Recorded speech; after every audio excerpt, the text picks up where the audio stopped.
Now turn to section 1. Listen carefully to the first part of the conversation and answer questions 1 to 7. Good evening, sir. Do you have a reservation? Yes. Let me just check I've got everything. Sorry. Yes, a reservation. It's in the name of Hartley. Martin Hartley. Let me see. Oh, yes. Here it is. That's for 3 nights. Yes, that's right. Do you need my passport? I just need to take the number as a form of ID. No problem. Now, can I just ask you to fill in this registration form, please? Actually, no. You see, I've broken my wrist. Yes, I noticed that. I'm afraid form filling is something I can't manage right now. Not without a lot of pain, anyway. Oh dear, I'm sorry, sir. But don't worry, I can complete the form for you. That's very kind of you. What do you need to know?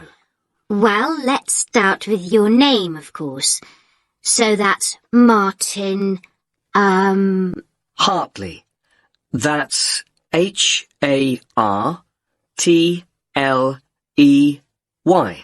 Thanks. And your address? 45 Carlisle Way. Could you spell Carlisle for me? Sorry. It's Carlisle.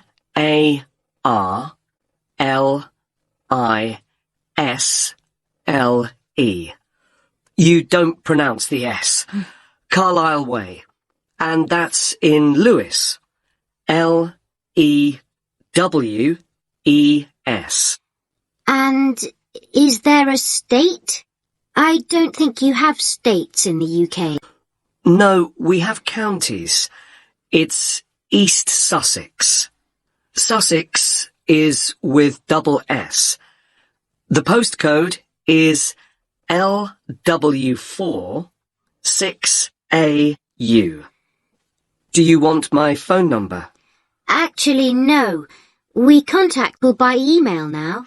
Ah, yes. And send me lots of advertising too, I suppose. My email is hartleynitram@yahoo.co.uk. Sorry. A bit slower, please. Hartley, my surname, then Martin backwards, NITRAM. That's all one word. And all lowercase? That's right. No capitals. At yahoo.co.uk. Thank you very much, Mr. Hartley. And could you give me your passport now, please? Thanks. You can have that back now. And that's for 3 nights, so checking out on Sunday morning? OK. You're in room 16. That's on the first floor, overlooking the courtyard. Here's your key. Would you like somebody to take your bag? Now you have some time to look at questions 8 to 10.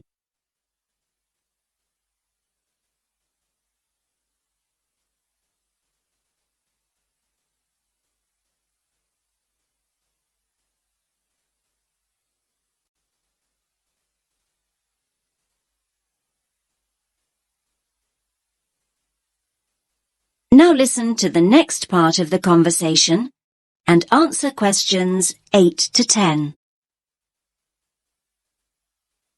Do you have a map I can take? Yes, of course. We've usually got lots of them here. Somewhere. Ah, yes. Here we are. Thanks. Could you show me where we are exactly?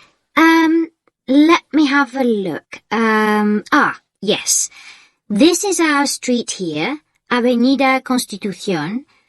The bigger hotels are marked, so let me just see which one is us. Here. Yes, here. This is Hotel Columbus, just before you get to the museum. I say just before because that's the way most people get here. I mean, coming from the main square where all the buses stop, or from the station? Yes, that's the way the taxi came in from the airport. I thought we drove past the museum, though, just after we went through that big square you mentioned. Ah, you probably mean here. That's actually an art gallery. It's worth having a look round, but the museum's more interesting. I think so anyway. Thanks for the tip. I hope I get time.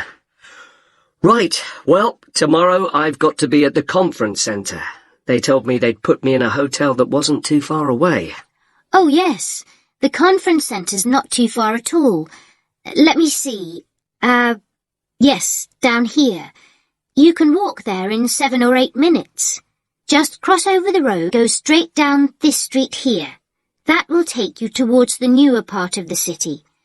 Walk on for a couple of blocks, and then when you get here, you just have to go right a very short distance, and then you'll see the conference centre above the other buildings. It's quite big. I see. That all looks quite straightforward. Thanks very much. My pleasure. Have a nice evening, sir. That is the end of section 1. You now have half a minute to check your answers.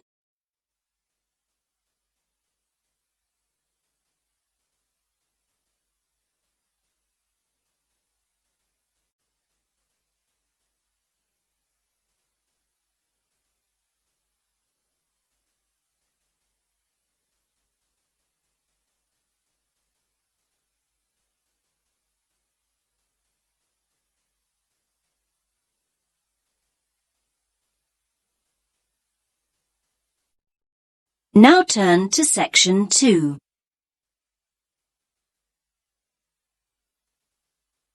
You will hear a man talking about areas for growing vegetables in towns called allotments. First, you have some time to look at questions 11 to 14.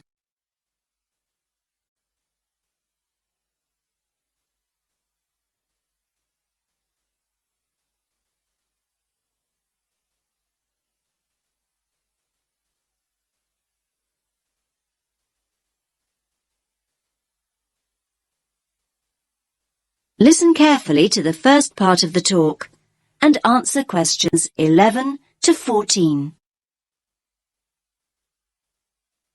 Good evening, everyone. I'm delighted to see so many of you.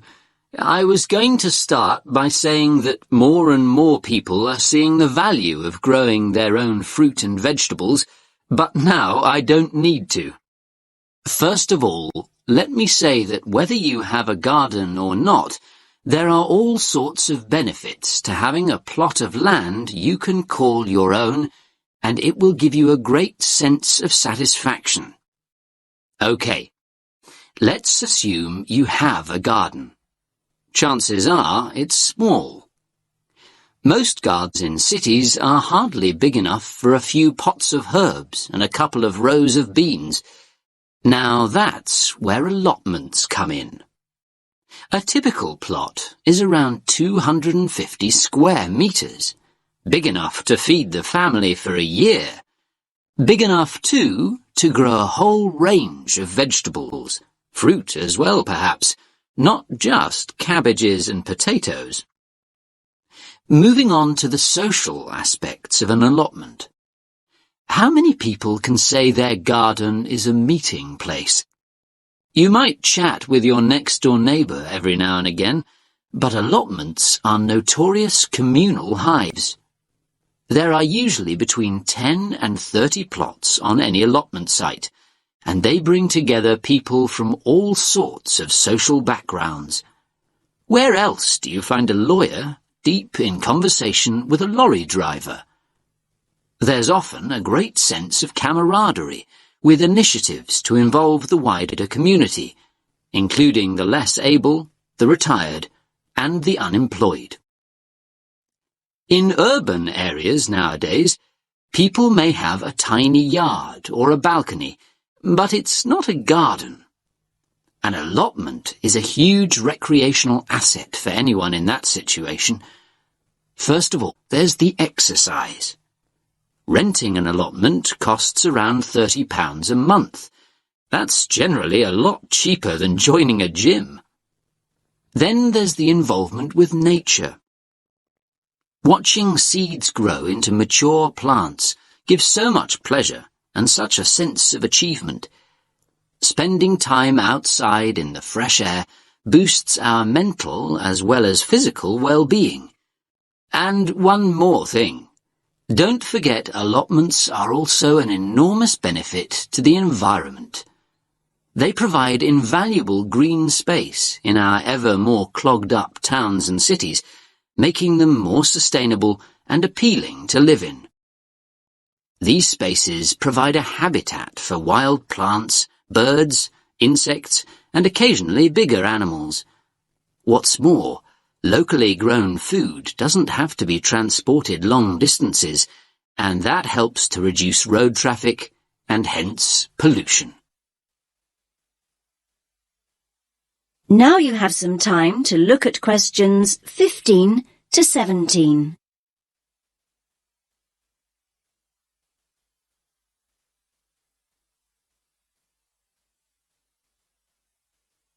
Now listen to the next part of the talk and answer questions 15 to 17. Now, food. A subject we all like talking about. Because the main appeal of an allotment is obviously taking home all the freshly picked vegetables and fruit. So why is Grow Your Own so good? Well, to start with, there's the superior flavour. Food you've grown yourself tastes infinitely better than anything bought in the supermarket because it will be super fresh.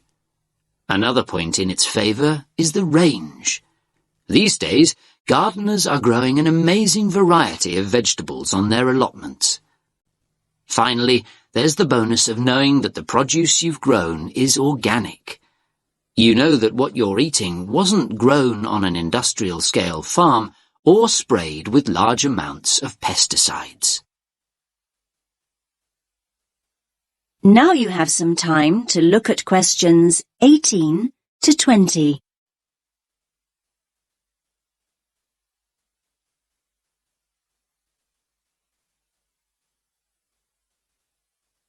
Now listen to the next part of the talk and answer questions 18 to 20. Now I'm going to show you a typical allotment from the site closest to here on Finley Road. Let me just get this image up. That's it. Can everyone see? So, as you can see here, each plot has a fence around it and its own gate. Between the beds are grass walkways. That means you can walk in and around comfortably and not get your boots too muddy. There are soil beds on either side. This plot, in fact, has two smaller flower beds opposite a much larger area for vegetables. And there's also a glass house for growing tomatoes or anything that needs more warmth and protection. Here you can see one of those at the front near the gate. Most allotments have their own shed at the far end, as you can see. Allotments do need a water source, though, and there are stone sinks outside the sheds. A hose pipe can be attached to the tap for easy watering. Some of the plots have a pond, though they're not always popular as they tend to attract insects. And this plot has a compost bin at the end opposite the shed for recycling organic waste. Right. So, how to go about getting an allotment? That is the end of section 2. You now have half a minute to check your answers.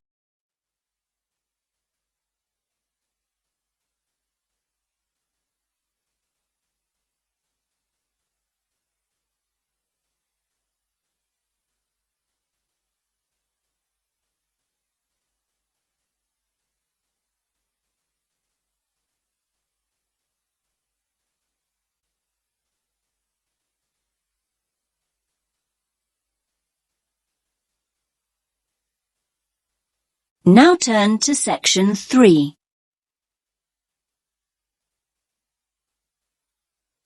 you will hear 2 students and a tutor discussing their plans for next year. First, you have some time to look at questions 21 to 24.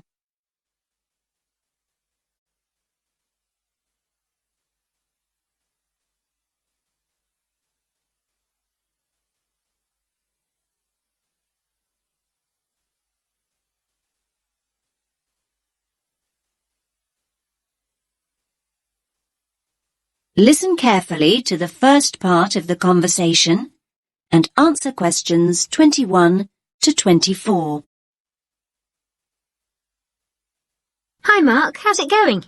Oh, hi, Lily. I'm okay. Have you decided what course you're going to apply for then? Yes, illustration. I've already applied to one college, actually.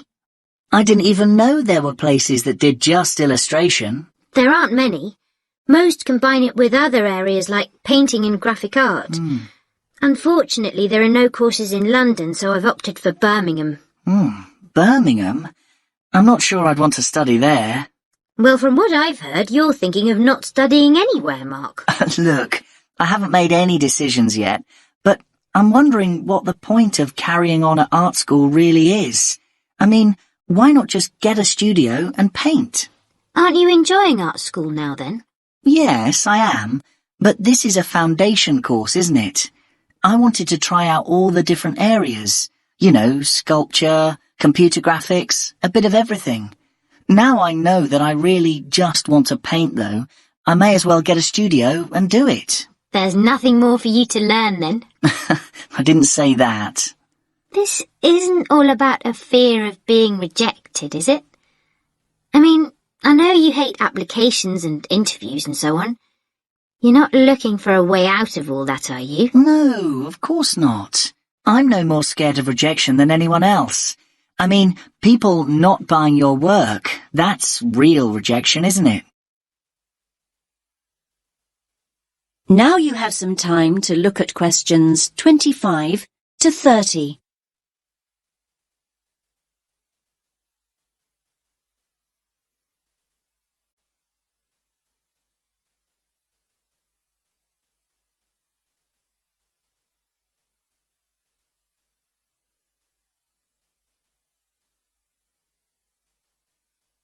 Now listen to the next part of the conversation and answer questions 25 to 30.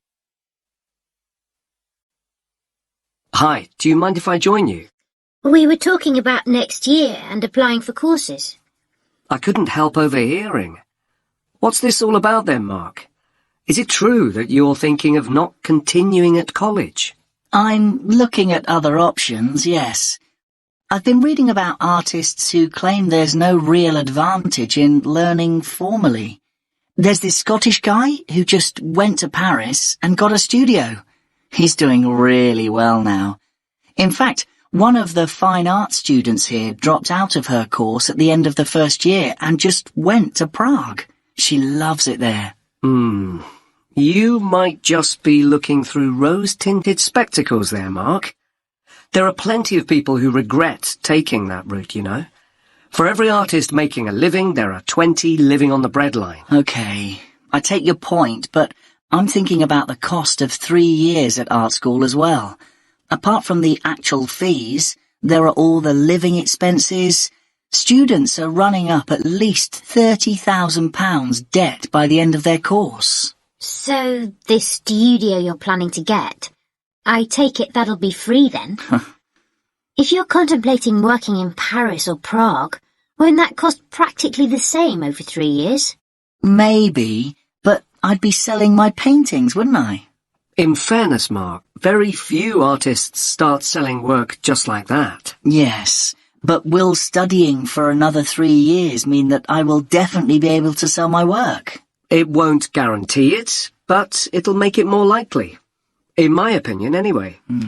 Remember that there are plenty of artists who make their name while they're studying. Art schools put on end-of-year exhibitions, and influential people regularly come in looking for talent. Your work is showcased in a way that just won't happen if you're working in isolation. Yes, I do see all that. I'm just not convinced. I sometimes question the value of a creative course, full stop. I mean, I often feel almost guilty when I tell people that I'm studying art. I see this look on their face, as though they think I should be doing something more useful. I feel that if I get a studio and start working, at least I'd be paying my way.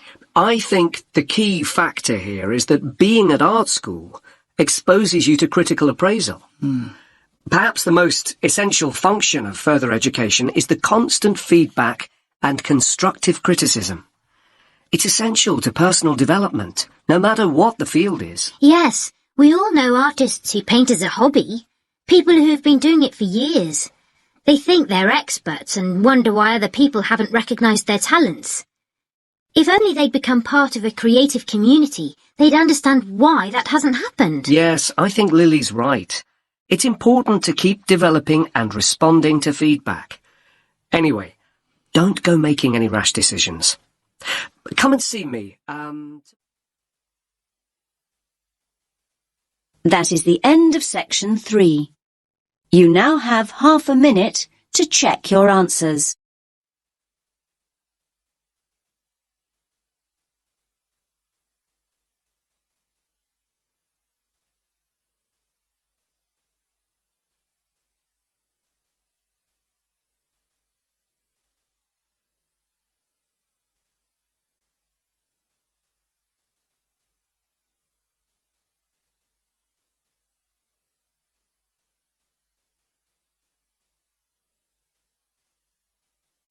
Now turn to section 4.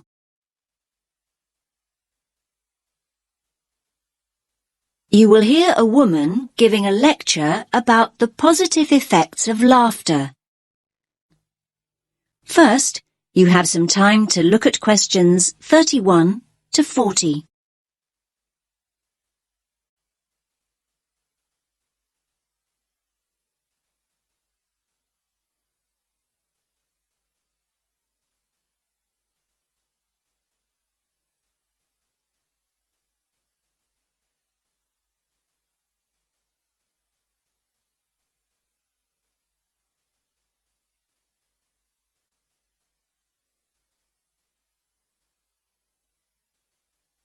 Listen carefully to the lecture and answer questions 31 to 40.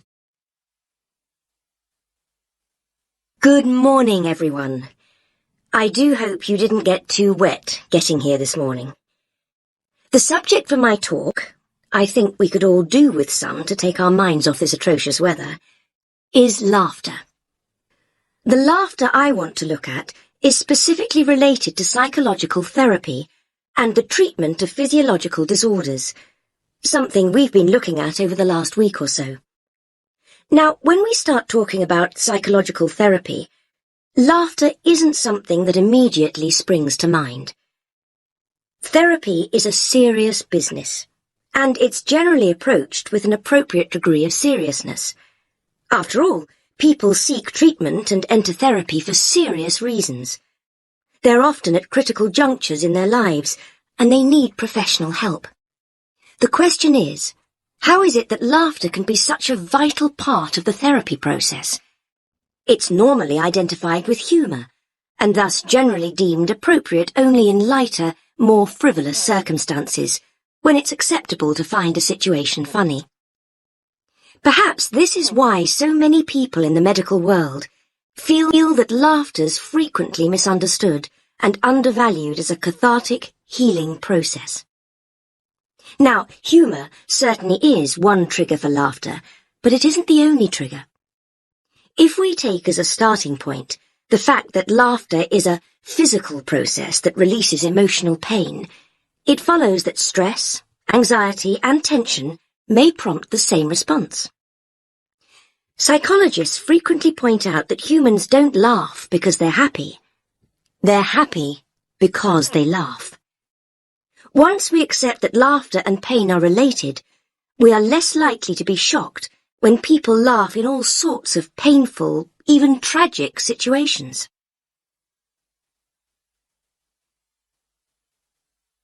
Cathartic psychotherapy utilizes laughter as an essential medium for healing emotional pain. It's specific to the release of anger, fear, and boredom. When people laugh, they free themselves of painful feelings. The amount of pain the body releases during a single burst of laughter is immeasurable, but we know that the body will keep discharging pain cathartically until there's no longer a need. The only obstacle to the process is the self-constraint we learn to impose on ourselves during our early years. We're taught the virtues of self-control from infancy, and any loss of that control during an emotional outpouring is discomforting. We fail to realize that when we lose control, we actually gain in many other ways. Our cultural preference for processing feelings cognitively, instead of feeling them physically, maintains and prolongs emotional distress. Patients who have had upbringings during which feelings were suppressed may have quashed their ability to laugh, cry, and become angry. Clinicians can help individuals regain these cathartic processes, enabling them to release deep-rooted emotions that may be an obstacle to happiness. Only now has research begun to validate the notion that emotions are stored in the body rather than the mind. Recently developed cathartic techniques allow practitioners to teach patients how to access their hidden emotions and release them. The more catharsis the patient experiences, the more rapidly he or she progresses through the healing process. Laughter is probably the least threatening cathartic process, at least to the person expressing the laughter, and so it has an essential role. It's often a stepping stone to other forms of emotional release, like crying or showing rage. So why, you might ask, has the mental health community been so slow to accept laughter as a healing tool? Well, for reasons I've already outlined. Like any expression of the true self, laughter is radical and revolutionary, and laughing at what is seemingly misfortune upsets conformity. We in the medical professions must challenge the antiquated view that adult laughter is silly and inappropriate. We have to ensure that patients don't reject the healing power of their laughter, in the fear that others will see them as making light of their issues.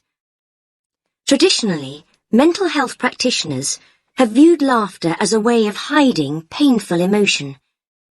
In contrast, cathartic psychotherapy understands that laughter releases emotion. Through laughter, feelings erupt from within into the outside world. If people suppress laughter, they also stifle the release of pain. The catharsis of laughter doesn't change people's circumstances, but it does change the way people relate to those circumstances. It enables them to take a different view, a view from which terrible misfortune can seem so much more bearable. This allows people to remember, to feel, and to explore without fearing that they'll be trapped by what they can't control. Life's most tragic events often have an essence of absurdity, and this can be the trigger point for laughter. Some people deal with emotional pain instinctively and come along to therapy already laughing and crying.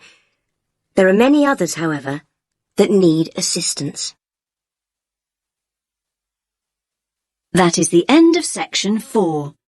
You now have half a minute to check your answers.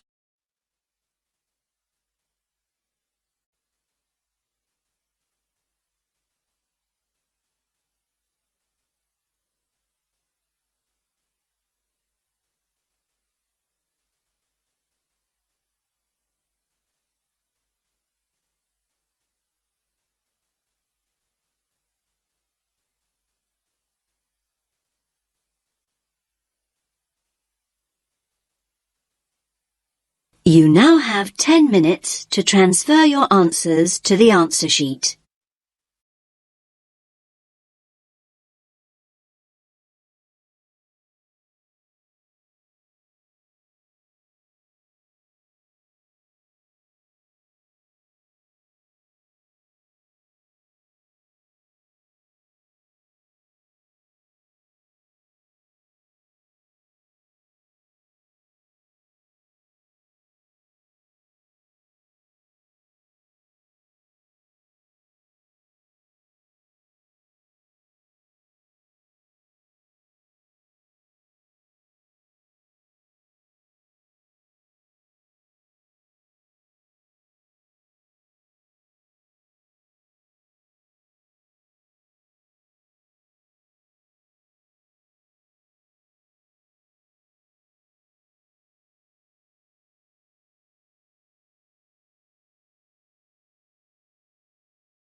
Thanks for watching. Here are other 2 videos. You can watch them as well. And if you haven't yet subscribed my channel, please subscribe it and hit the bell icon for my upcoming videos and share these all videos among your friends.